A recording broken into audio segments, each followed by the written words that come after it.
আমরা আজকে Newton's law of motion পড়ব। আমরা Newton's law of motion class 7 থেকে পড়ে আসছি, তবু একবার প্রথম থেকে রিক্যাপিচুলেশন করে নিয়ে যে নতুন যে জিনিসগুলো তোমাদের 11-এর জন্যই আছে সেই জিনিসগুলো এবার শিখব। একদম প্রথমে আমাদের নিউটনস ফার্স্ট ল, তার স্টেটমেন্টটা কি? তার স্টেটমেন্টটা ছিল হচ্ছে, বাংলায় যদি বলি, বাইরে থেকে কোনো বল প্রয়োগ না করলে স্থির বস্তু চিরকাল স্থির থাকে এবং গতিশীল বস্তু সমবেগে গতিশীল থাকে। When a body is not compelled by any external force to change its state, then the body at rest will remain at rest, and the body in motion will remain in uniform motion throughout, বরাবরের জন্য। এইটা হচ্ছে statement. এর মানে কি? মানে হচ্ছে যে আমরা এখান থেকে, মানে বলতে আমি বলতে চাইছি যে এখান থেকে আমরা কি শিখতে পারি, কি জানতে পারি। না তোমরা সেটাও পড়েছো যে আমরা এখান থেকে ইনার্শিয়া বা জড়ত্বের ধারণা পাই, জাড্যের ধারণা পাই, এবং স্থিতিজাড্য কি, গতিজাড্য কি, এগুলো জানো সব, সেগুলো আর বলছি না। জাড্যের কারণে মানে যে বস্তুর ভর যত বেশি হয় সেই বস্তুর জাড্যও তত বেশি, অর্থাৎ the more the mass of a body more is its inertia. সেটা ইনার্শিয়া অফ রেস্টও হতে পারে, ইনার্শিয়া অফ মোশন হতে পারে। আর একটা জিনিস সম্বন্ধে ধারণা পাওয়া যায়, সেটাকে বলা হয় রেফারেন্স ফ্রেম। রেফারেন্স ফ্রেম বা বাংলায় করলে দাঁড়ায় ওটাকে নির্দেশতন্ত্র। এখন এই নির্দেশতন্ত্রটা কি? নির্দেশতন্ত্র হচ্ছে যে যার রেসপেক্টে কোনো অবজারভার কোনো ঘটনাকে, কোনো ফিজিক্যাল ঘটনাকে তিনি অবজার্ভ করছেন, সেই বলবো যে সেই যে অবস্থায় তিনি আছেন সেটাই হচ্ছে তার রেফারেন্স ফ্রেম। একটা উদাহরণ দিলেই পরিষ্কার হয়ে যাবে। যেমন ধরো, তুমি মাঠের পাশে দাঁড়িয়ে আছো, তোমার বন্ধু মাঠে দৌড়চ্ছে, তাহলে তুমি বন্ধুকে মোশনে দেখবে। আবার তুমি যদি বন্ধুর সঙ্গে একই স্পিডে তার পাশে পাশে দৌড়াও, তোমার রেসপেক্টে তোমার বন্ধু তাহলে স্থির হয়ে যাবে। অর্থাৎ তুমি কাউকে মোশনে দেখবে না স্থির দেখবে, রেস্টে দেখবে, সেটা অ্যাবসলিউটলি ডিপেন্ড করে তোমার নিজের অবস্থার উপর।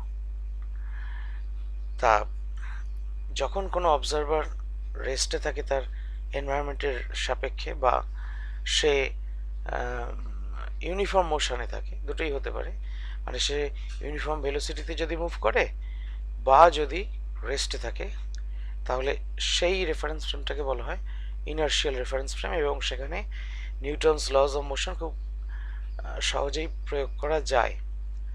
কিন্তু যদি কোনো একটা রেফারেন্স ফ্রেম অ্যাক্সেলারেশন বা রিটার্ডেশন নিয়ে চলতে থাকে, অর্থাৎ কোনো রেফারেন্স ফ্রেমের যদি ত্বরণ বা মন্দন হয়, সেক্ষেত্রে কি হবে না, সেক্ষেত্রে তোমার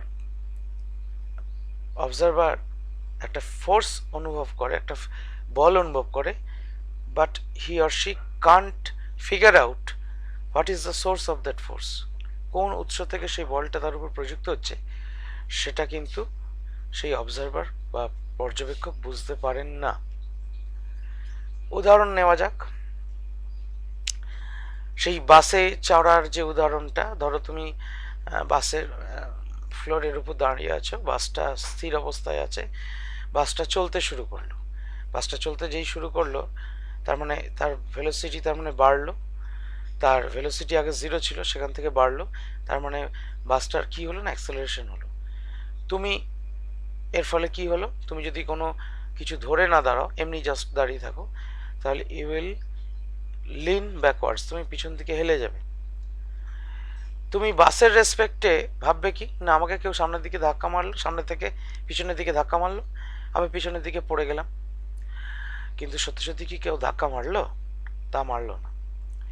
তাহলে কি হলো, তোমার পাটা যেহেতু বাসের ফুটবোর্ডের সঙ্গে অ্যাটাচড ডিউ টু ফ্রিকশন, বাসটা যখন চলতে শুরু করলো, পাটাও বাসের সঙ্গে এগিয়ে গেল, কিন্তু the rest portion of the body, যেটা মানে উপরে আছে তুলনামূলকভাবে, সেই অংশটা তার নিজের ইনার্শিয়ার কারণে সেই জায়গাতেই থাকতে চাইলো। এবং যখন বাসটা এগিয়ে গেল, ন্যাচারালি বাসের রেসপেক্টে তোমার বডির উপরের পোর্শনটা পিছিয়ে গেল, তাহলে তুমি পিছনের দিকে পড়ে গেলে। অর্থাৎ এটা তো গেল অরিজিনাল এক্সপ্লেনেশন, কিন্তু টু দ্য অবজারভার, যে বাসে দাঁড়িয়ে আছে, সে অ্যাজ মনে করবে কি, সে কাউকে যদি দেখতে না পায় সে মনে করবে বোধহয় ভূতে এসে আমায় ধাক্কা মারলো, ভূতে এসে আমায় ধাক্কা মারলো, এই ধাক্কার ফলে আমি পড়ে গেলাম, এটা সে মনে করবে। তা যাই হোক, তো এই ঘটনা, তার মানে এই যে ফোর্সটা, এই ফোর্সটা আমরা ব্যাখ্যা নিউটনিয়ান সিস্টেমে দিতে পারি না। এই ফোর্সটাকে এক্সপ্লেন করার জন্য, নিউটনিয়ান সিস্টেমের ফর্মুলাগুলোকে ব্যবহার করার জন্য আমরা এই ফোর্সটাকে একটা সিউডো ফোর্স নাম দিয়েছি। Pseudo force, what is pseudo force? না, সিউডো ফোর্স হচ্ছে সেই ফোর্স যেটার অস্তিত্ব ওই রেফারেন্স ফ্রেমে থেকে বোঝা যায় না, but we can feel it, আমরা অনুভব করতে পারি। এরকম সিউডো ফোর্সের আরও অনেক এক্সাম্পলস আছে, তোমরা হয়তো এতদিনে পড়েও ফেলেছ।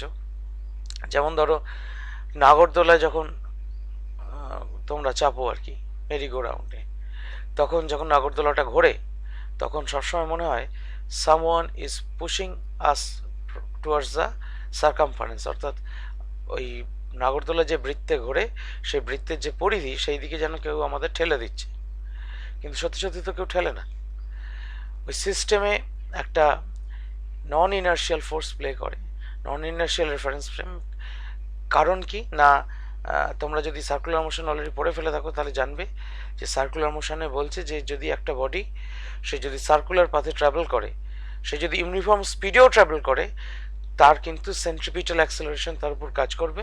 এবং একটু আগে আমি বললাম যে অ্যাক্সেলারেশন থাকলেই যে কোনো বডিতে, সেটা আমরা নন ইনার্শিয়াল রেফারেন্স ফ্রেম বলবো, এবং সেখানে Newton's law of motion directly প্রযোজ্য নয়, প্রযুক্ত হয় না।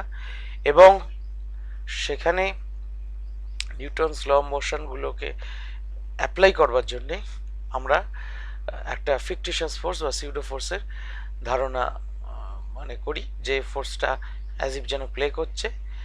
এবং সার্কুলার বা রোটেশনাল সিস্টেমে এই ফোর্সটার নাম দেওয়া হয়েছে সেন্ট্রিফিউগাল ফোর্স, যেটা সবসময় আমাদের বাইরের দিকে ঠেলে দেয়। বাট সেন্ট্রিফিউগাল ফোর্স বলে কোনো ফোর্স হয় না, মানে বাস্তবে এরকম কোনো ফোর্স নেই, ঠিক আছে? এটা জাস্ট ওই মানে ইনার্শিয়ার কারণেই কিন্তু এই ফোর্সের উৎপত্তিটা হয়। তাহলে এই দুটো ধারণা পাওয়া যায়। আর একটা ভুল কথা, যেটা বইতে লেখাও থাকে, তোমাদের দোষ নয়, সেটা হচ্ছে যে নিউটনস ফার্স্ট ল থেকে বলের গুণগত সংজ্ঞা পাওয়া যায়। Qualitative definition of force is obtained from Newton's first law, which is totally rubbish. কেন? তার কারণ হচ্ছে, দেখো, ফার্স্ট ল স্টেটমেন্টটা কি? বাইরে থেকে বল কোনো প্রয়োগ না করলে, when there is no external force, in absence of any external force, এই বলে আমার লটা শুরু হয়। তাহলে যেটা আমি অ্যাপ্লাই করছি না, যে লয়ে একদম পরিষ্কার করে নিষেধ করে দেওয়া হয়েছে, সেই ল থেকে, সেই ল স্টেটমেন্ট থেকে তারই ডেফিনেশন আমি পাবো, এটা একটু মানে কষ্ট কল্পনা নয়? ফোর্স কি সেটার জন্য তো আরও ল আছে। তাহলে আমরা ফার্স্ট ল নিয়ে টানাটানি করবো কেন? তোমায় ধরো আমি বললাম যে তোমার গালে যদি ঠাস করে চড় না মারা হয় তুমি কান্নাকাটি করবে না, তার মানে কি এটা দাঁড়ায় যেখান থেকে চড়ের ডেফিনেশন পাওয়া যায়? তাহলে চড় হলো এমন একটা জিনিস যা প্রয়োগ করলে তুমি কান্নাকাটি করবে, তুমি কান্নাকাটি নাও করতে পারো। হ্যাঁ, বিশেষ করে ছেলেরা চট করে এখন কাঁদে না। তাহলে সুতরাং এরকম ব্যাক স্টেটমেন্টে আমরা যাব না। নিউটনস ল, যদি নিউটন এতটা বোকা ছিলেন না, যদি এটাই ওনার কাছে মনে হতো যে ফার্স্ট ল থেকেই বলের সংজ্ঞা পাওয়া যাচ্ছে, তাহলে উনি সেখানে সেকেন্ড ল, থার্ড ল এগুলো দেওয়ার চেষ্টা করতেন না। আসলে তিনটে ল তিনটে আলাদা আলাদা পার্সপেক্টিভ কে বোঝায়।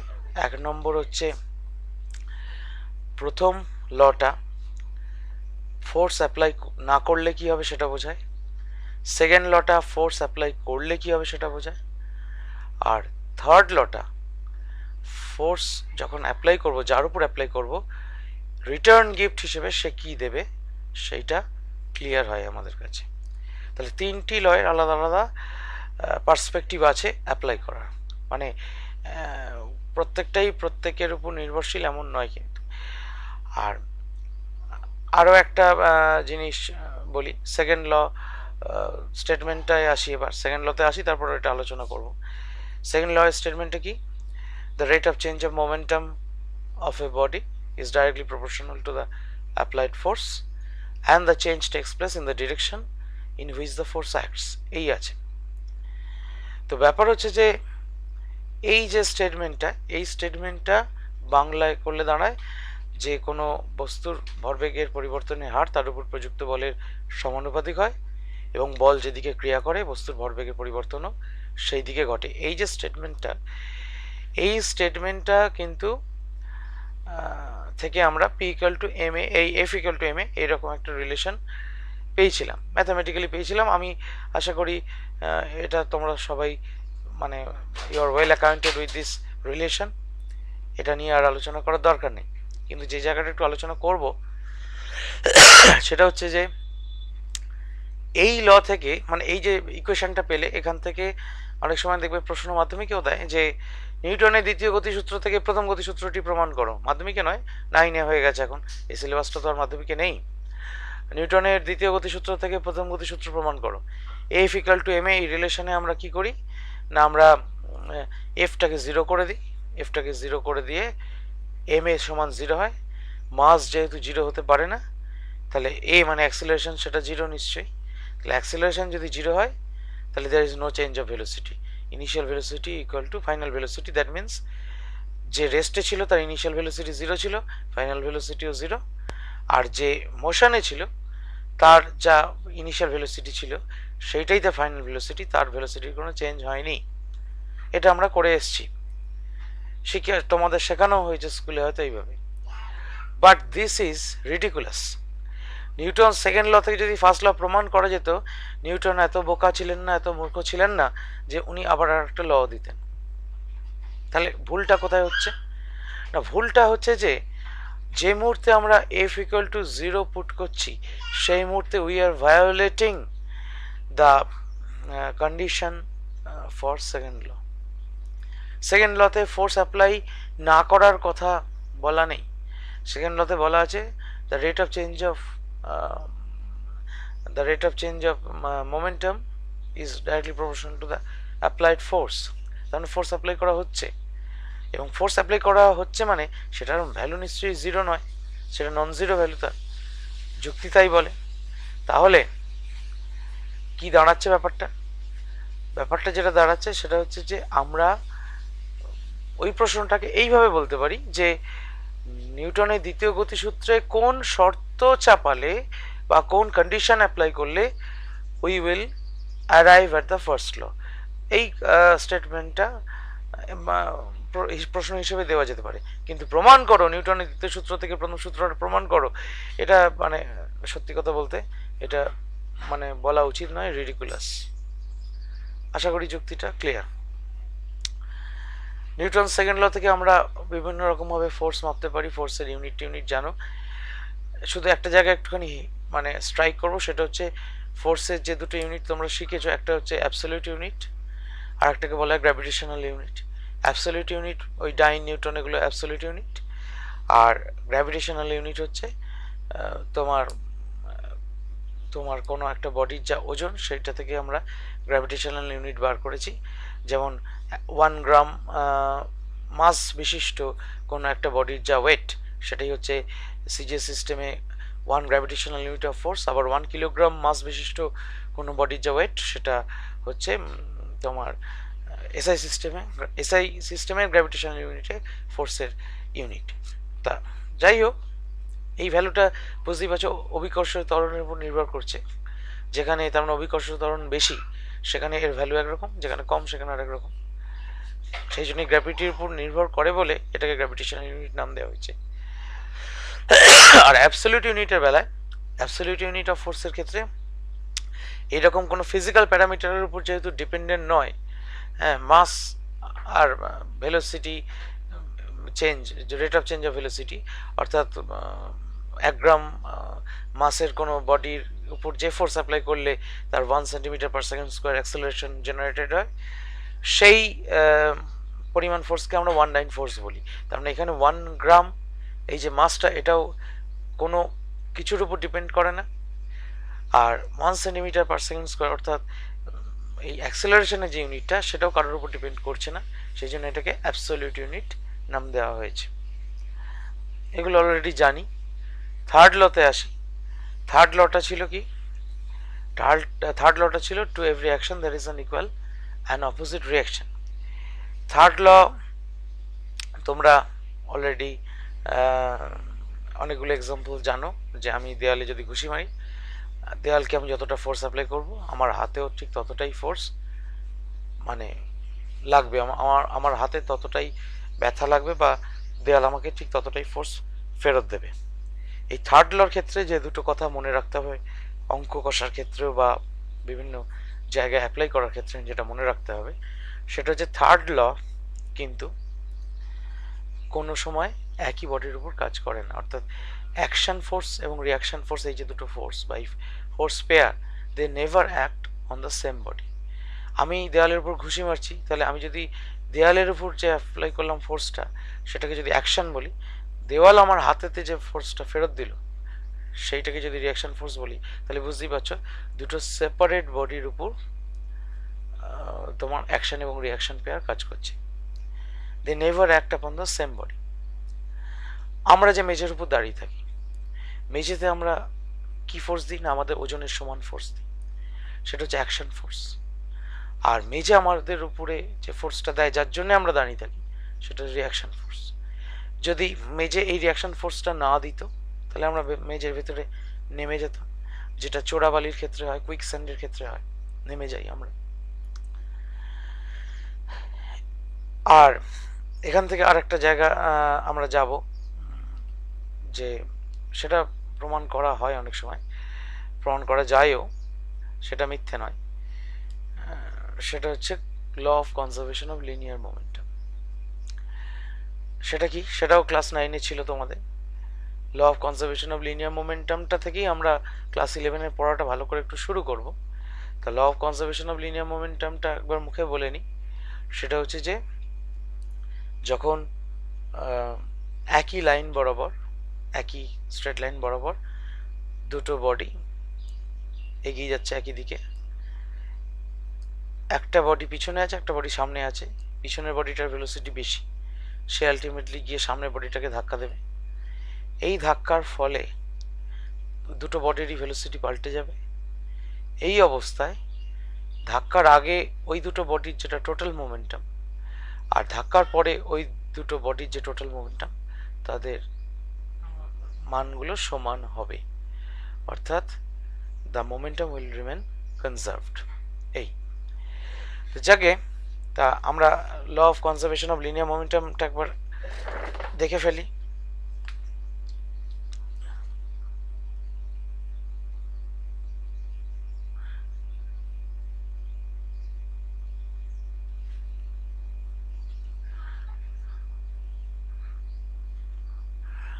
এইটা ধরো m1, এটা মাস, এটা m2 মাস, এটাও এইদিকে যাচ্ছে u1 ভেলোসিটি নিয়ে, এটাও এদিকে যাচ্ছে u2 ভেলোসিটি নিয়ে।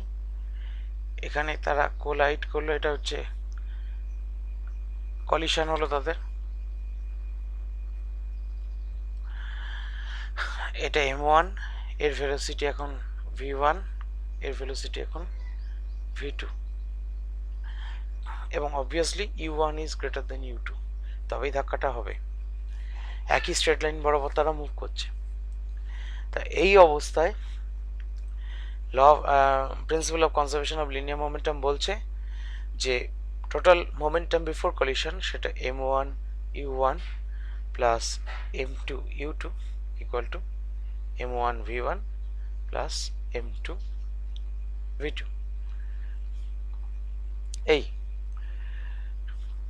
এটা হচ্ছে ম্যাথামেটিক্যাল স্টেটমেন্ট।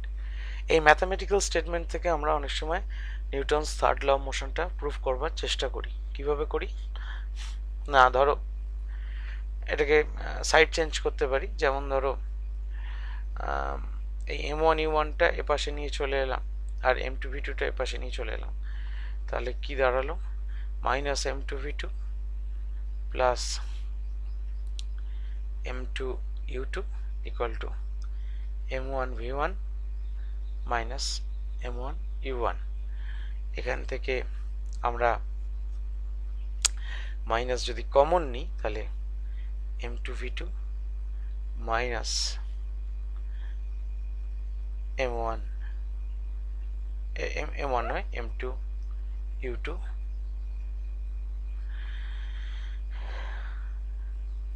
m2টাকে কমনও নিতে পারি, m2টাকে বরঞ্চ কমন নিয়ে লেখা ভালো। m2টাকে কমন নিয়ে নিলাম, এখানে m1 কমন নিলাম, v1 মাইনাস u1। এই চেঞ্জটার জন্য যদি t সময় লেগে থাকে, if this change occur in time t, তাহলে আমি বাঁ দিক এবং ডান দিক ইকুয়েশনে t দিয়ে ডিভাইড করে দিলে rate of change of momentum পাবো। সেটা লিখলাম না, জাস্ট যুক্তিটা মুখে বললাম। তাহলে এই ফর্মটা কিসের ফর্ম? না, এটা হচ্ছে 2 নম্বর বডিতে যে ফোর্সটা অ্যাপ্লাইড হয়েছে সেই ফোর্সটার ফর্ম। অর্থাৎ u1 বডিটা যখন u2কে ধাক্কা দিচ্ছে তখন যে ফোর্সটা সেই u2-র উপর ইম্পার্ট করছে সেটা যদি F1 হয়, সেই ফোর্সটাই হচ্ছে এইটা।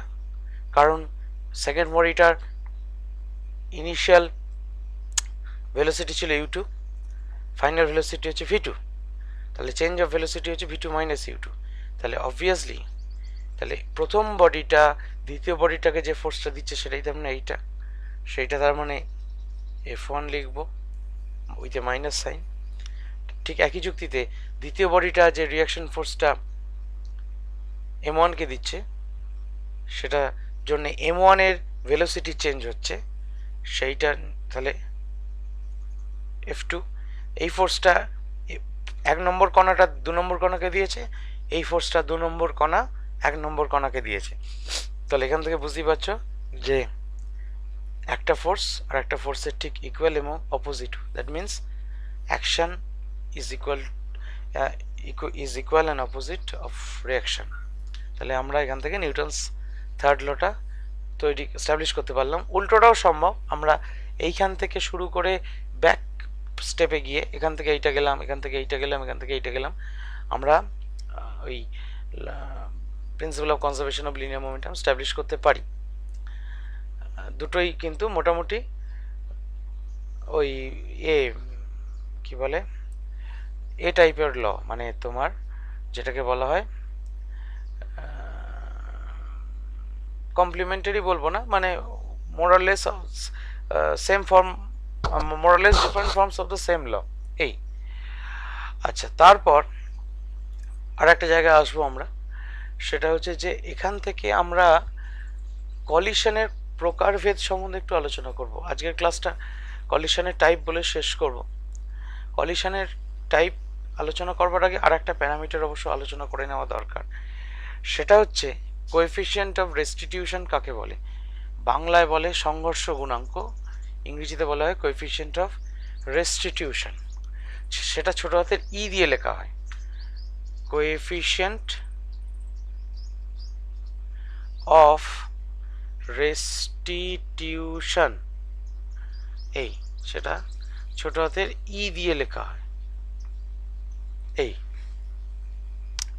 এই ই হচ্ছে v2 minus v1 by u1 minus u2। ইংরেজিতে লিখলে দাঁড়ায় velocity of separation by velocity of approach, মানে velocity of separation by velocity of approach. বাংলায় কি দাঁড়ায়? সেপারেশন মানে কণা দুটি পরস্পরের থেকে পৃথক হয়ে যাওয়ার রিলেটিভ বা আপেক্ষিক বেগ, আর কণা দুটো পরস্পরের দিকে এগিয়ে আসবার আপেক্ষিক বেগ, এদের দুটোর অনুপাতকে ই বলা হয়। অর্থাৎ সহজ ভাষায় বলতে গেলে ভেলোসিটি অফ সেপারেশন অর্থাৎ একটা কণা ভি1 বেগে যাচ্ছে, একটা কণা ভি2 বেগে যাচ্ছে, তাহলে এম2 কণাটা এম1 এর থেকে কতটা আপেক্ষিক বেগে এগিয়ে যাচ্ছে, না সেটা নিশ্চয়ই ভি2 মাইনাস ভি1। আর তেমনি ভেলোসিটি অফ অ্যাপ্রোচ, অর্থাৎ তুমি এম2 কণার মধ্যে ধরো বসে আছো, তুমি এম1 কণাটা তোমার দিকে কি বেগে এগিয়ে আসতে দেখবে, ইউ1 মাইনাস ইউ2 বেগে। ইউ2 তো এদিকে যাচ্ছে, ইউ1ও এদিকে যাচ্ছে, তাহলে এম2 কণাটা যে বেগে এই ধাক্কার দিকে এগিয়ে যাবে, সেই ধাক্কার দিকে এগিয়ে যাওয়ার যে কি বলো আপেক্ষিক বেগটা, সেটাই তার মানে ইউ1 মাইনাস ইউ2, এবং সিন্স ইউ1 ইজ গ্রেটার, সেই জন্য ইউ2 মাইনাস ইউ1 করা হয়নি, ইউ1 মাইনাস ইউ2 করা হয়েছে। তো এই কোএফিসিয়েন্ট অফ রেস্টিটিউশনের ডেফিনিশনের উপর ভিত্তি করে কলিশনকে প্রাইমারিলি আমরা সবসময় হেড অন কলিশন নিয়ে আলোচনা করছি। আমরা গ্লান্সিং কলিশন আমাদের সিলেবাসে নেই, গ্লান্সিং কলিশনও হতে পারে। সেই যেরকম ধরো একজন ফাস্ট বোলার বল করছেন, ব্যাটসম্যান ব্যাটটা পেতে দিলেন, বোলারের বলটা শুধু ব্যাটটা ছুঁয়ে বাউন্ডারি হয়ে গেল, মানে জাস্ট উনি বলটা সেরকমভাবে হিটই করলেন না, শুধু বলটার ডিরেকশনটা সামান্য পাল্টে দিলেন, তাতেই বাউন্ডারি হয়ে গেল। সেই ধরনের কলিশন হচ্ছে গ্লান্সিং কলিশন, মুখোমুখি সংঘর্ষ নয়। তা আমরা এখানে হেড অন কলিশনের ক্ষেত্রে তিন ধরনের কলিশন দেখব। এক নম্বর হচ্ছে perfectly elastic collision,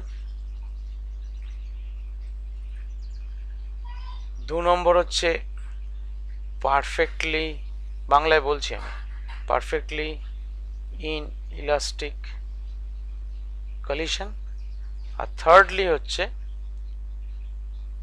partly elastic collision. Partly elastic collision, এই পারফেক্টলি ইলাস্টিক কলিশনের বাংলা হচ্ছে পূর্ণ স্থিতিস্থাপক সংঘর্ষ।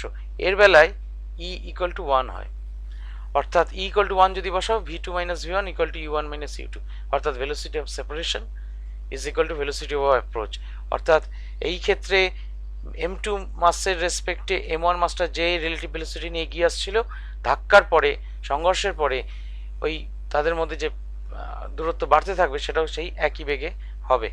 Velocity of separation will be equal to velocity of approach, e equal to 1 হবে। পারফেক্টলি ইনইলাস্টিক কলিশন, তার বেলা e equal to 0। E equal to 0 মানে তাদের সংঘর্ষের পরে কোনো, মানে ই ইকুয়াল টু যদি 0 বসাও, তাহলে ভি2 মাইনাস ভি1 ইজ ইকুয়াল টু 0। ইউ1 আর ইউ2 তো আলাদাই, ইউ1 মাইনাস ইউ2 ক্যানট বি ইকুয়াল টু 0। যদি 0 হতো তাহলে ধাক্কাই হতো না। তাহলে ধাক্কা হচ্ছে, ধাক্কার পরে ভি2 ইকুয়াল টু ভি1, মানে ই 0 মানে ভি2 ইকুয়াল টু ভি1, তার মানে তারা ধাক্কার পর তাদের মধ্যে বেগ, তাদের মধ্যে বলবো না, তাদের বেগ সমান। এটার মানে কি বোঝায়? তাদের ধাক্কা হলো অথচ তাদের বেগ কিছু পাল্টালো না। মানেটা হচ্ছে এইটা, যে তার মানে ধাক্কা যেই মুহূর্তে খেয়েছে দুজনে, তারপর যদি তাদের বেগের কোনো বা ভেলোসিটির কোনো চেঞ্জ না হয়, তাহলে এই দুটো বডি ধাক্কা খাওয়ার পর আর কি সেপারেট হবে? তারা একজন আরেকজনের সঙ্গে, আরেকজনের থেকে দূরে চলে যাবে? যাবে না। তাহলে অলরেডি তার মানে দুটো বডি একটা আরেকটার গায়ে গিয়ে আটকে যাবে। ধরো এখানে কেউ দৌড়চ্ছে, তুমি রেগে গিয়ে এক থাবা গোবর নিয়ে তার পিঠের দিকে ছুড়ে দিলে, গোবরটা তার পিঠে গিয়ে ঘুঁটের মতো আটকে গেল। তাহলে সেই মানে গোবরের সঙ্গে সেই ব্যক্তির কলিশন যে হলো, সেটা পারফেক্টলি ইনইলাস্টিক কলিশন। বা আগেকার দিনে অনেক সময়, যে সময় তীরন্দাজি খুব আমাদের দেশে খুব ডেভেলপড একটা স্পোর্ট ছিল, তীরন্দাজি মানে ধনুর্ধর বা যারা আর্চার ছিল তাদের খুব দাম দেওয়া হতো।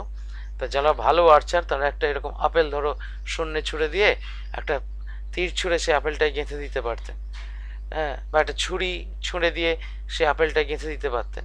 তাহলে সেই ধরনের কলিশন, সেটা হচ্ছে inelastic collision, perfectly inelastic collision. আর পার্টলি ইলাস্টিক কলিশন কি? যেখানে ই এর ভ্যালুটা ইট লাইজ বিটুইন 1 and 0, অর্থাৎ বাস্তবে যে কোনো কলিশনই কিন্তু এই তোমার পারফেক্টলি ইলাস্টিকও নয়, পারফেক্টলি ইনইলাস্টিকও নয়, এটা হচ্ছে পার্টলি ইলাস্টিক। আমরা বাস্তবে যে সমস্ত কলিশন আমাদের মানে চারপাশে দেখতে পাই, কিছু কিছু কলিশন প্রায় পারফেক্টলি ইলাস্টিকের মতো, কিছু কিছু পারফেক্টলি ইনইলাস্টিকের মতো, প্রায়, মানে কোনোটাই একদম পুরোপুরি সম্পূর্ণ 100% নয়। সেই জন্য যতই তুমি ভালো দামি ড্রপ খাওয়া যায় সেরকম বল কেন না কেন, মেঝেতে যখন ড্রপ দেবে দেখবে সেই বলটাকে ধরো তুমি এরকমভাবে একটা হাইট থেকে ছেড়ে দিলে, তুমি ফোর্স দিলে না, জাস্ট এরকম ছেড়ে দিলে, বলটা ড্রপ খেয়ে তোমার হাতের এই লেভেল অবধি হয়তো উঠলো, একদম হাত অবধি উঠলো না, কারণ ওই ড্রপ খাওয়ার সময় it has lost some amount of energy. কারণ প্রত্যেকটা ওই কলিশনে পারফেক্টলি ইলাস্টিক কলিশন ছাড়া, এই পার্টলি ইলাস্টিক কলিশন বা পারফেক্টলি ইলাস্টিক কলিশন সবগুলোতেই কিন্তু এনার্জি বলতে পারো নষ্ট হয়, বা এনার্জি খানিকটা ওয়েস্টেড হয়, হিট এনার্জি হিসেবে সিস্টেম থেকে বেরিয়ে যায়। তাই জন্য আমাদের কাছে বলটা একদম এইখানে এই লেভেল অবধি কিন্তু ফেরত এলো না। এই থাক, এরপরে আমরা এই ডেটাটাকে কাজে লাগিয়ে কিছু এক্সপ্রেশন, ভেলোসিটির এক্সপ্রেশন তৈরি করব, সেখান থেকে কিছু মজার মজার কি বলবো ফাইন্ডিংস উঠে আসবে। সেটা আমরা নেক্সট ক্লাস তো অন্তত শনিবারে আছে, শনিবারের ক্লাসে আমরা দেখব। আজকের জন্য তাহলে শেষ, আপাতত লিভ করো। আজকে কিছু প্রশ্ন করবে কেউ? প্রশ্ন করলে করে ফেলো, বলো। হ্যাঁ স্যার, বলছিলাম আপনি ফার্স্টে বললেন না যে নিউটনের ফার্স্ট ল থেকে বলের একদম প্রপার সংজ্ঞা পাওয়া যায় না, হুম, তাহলে বলের সংজ্ঞাটা কোত্থেকে পাওয়া যায়? ওই সেকেন্ড ল থেকে। Second law gives the definition of force, কারণ F equal to M A, it is the defining equation of force. ঠিক আছে, আচ্ছা ঠিক আছে। বেশ, লিভ করো, আমার এরপর ক্লাস আর আছে। Sir inelastic, sir inelastic inelastic কলিশনটা next দিনকে একটু ভালো করে বলে না, দেবেন। এইটা গোটাটাই আবার রিপিট করব, চিন্তা নেই, এই জায়গাটা থেকেই আমি আরম্ভ করব। ও ঠিক আছে। বেশ, ছাড়ছি।